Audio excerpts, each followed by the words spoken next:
Okay, so as I was saying in the email, one of the things that is kind of a trip up or a stumbling block when you're trying to use Google Docs that is storing a PDF is a lot of times you can't find, or I couldn't find, the embed code to be able to embed it into the website. Um, and so, because of that, in the past, for Woodland, what I have done is I've just stored the PDF in box.com, which automatically gives me an embed code, which was just a really quick way to have access to an embed code to be able to put it into the website. But going forward, I realized that that's something that you all were going to have to be able to have access to get that current and up to date each month. So I did a little research and did find a way to embed a PDF that's stored in Google Drive. So I'm just going to show you how to do that. So when I go to my drive, I've created just a Woodland newsletter folder in my Google Drive, and that's where I housed it. So to get the PDF version, what I did was I just went to it here and clicked on it to open it. You can see it's not really housed in Google Drive. It's just you can only view it, and that's because it is a PDF. And generally in Google Drive, just like a regular document, you can publish it and then get access to an embed code. But that's a little bit different since this is a view only type of thing. So what you have to do to get the embed code for this view only is come over here to this little square with an arrow pointing out of the upper right hand corner. And when you put your mouse on it, you'll see pop out. So you'll click on pop out. And when that happens, then you can come over here to the three dots on top of each other. It says more actions. Click on that, and then you have an embed item.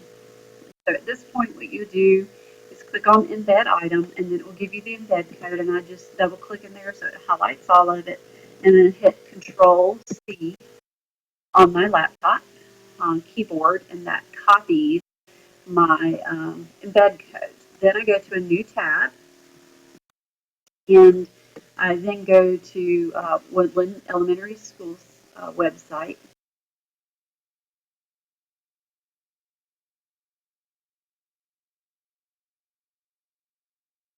And then, of course, you will need to log into your website using your login, and then go over here to Advanced and click on Switch to Design Mode.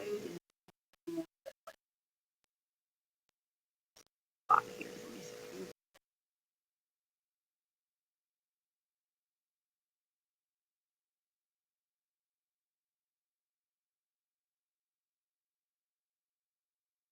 I don't know why it's been doing this lately, but it's been doing it for the last couple of days. Try to use this.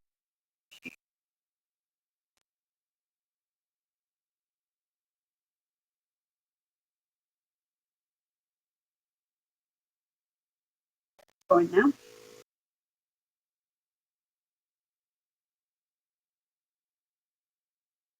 Okay, and so then at this point, you will have these little red boxes around the areas on the home page for Woodland.